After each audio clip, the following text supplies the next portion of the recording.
So, hello guys, ayan, welcome to my vlog. Ayan, finally dumating na rin itong ating in-order na air cooler from Shopee.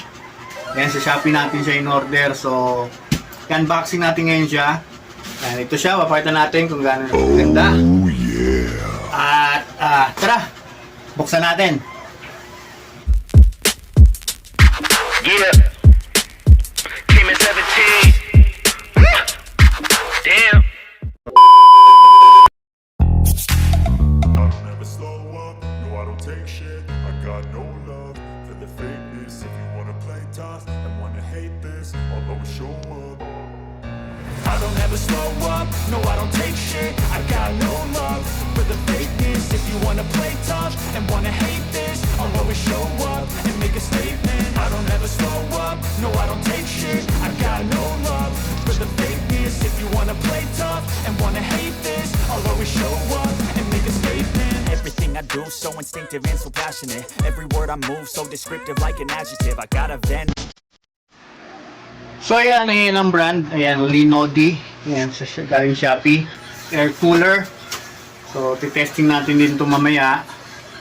Talagang nakakalamig nga. Dahil ngayon, sobrang init dahil El Nino. Kaya napabili tayo ng air cooler.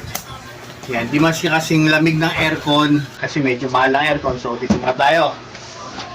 So, tara. Buksan pa natin.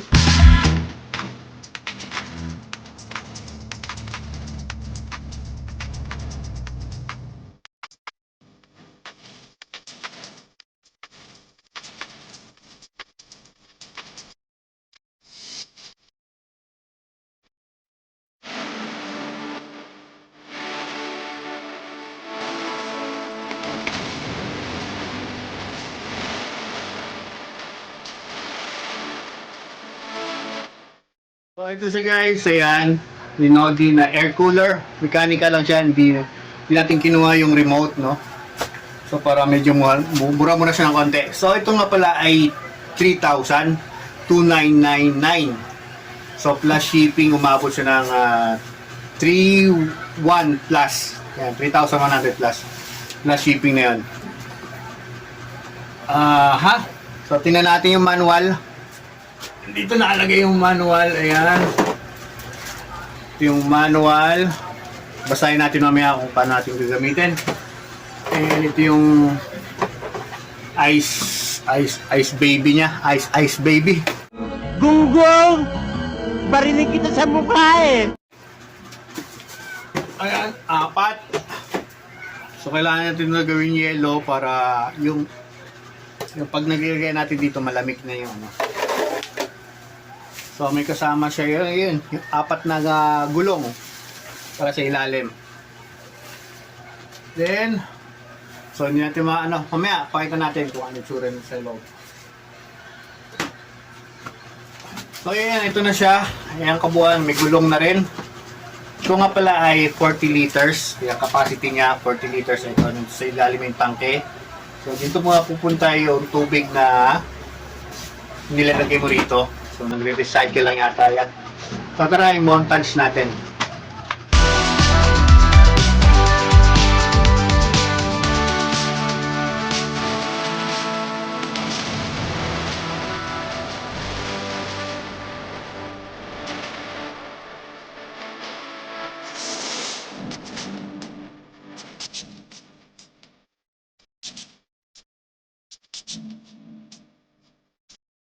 So, yun nga, ito na yung ating air cooler. Nabuksan na natin, no?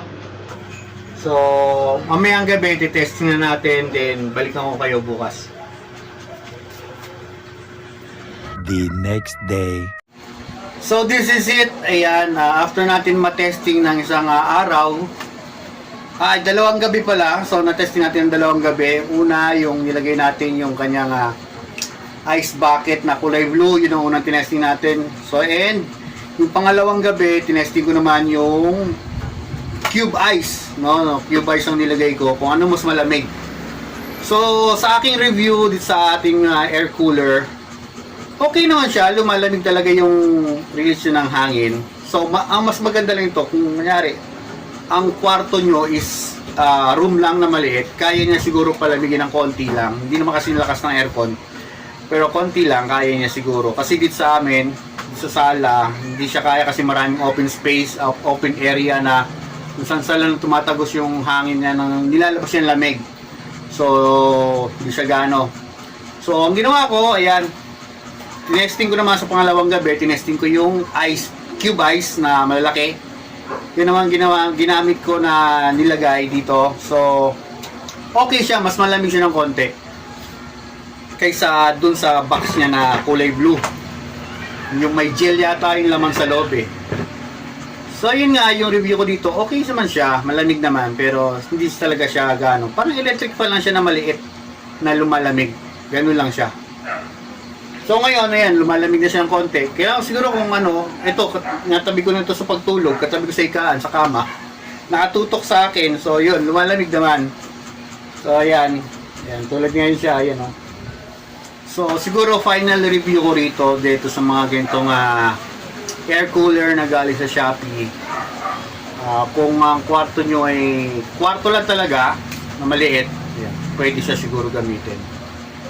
So hindi siya advisable sa mga malalaking area, malalaking open ano. By the way, ayan, yung gusto nyo matry din, ayan, lagyan natin yung link ng store ng pinagbilihan ko nito sa Shopee. Lagyan natin sa description kung gusto nyo order din.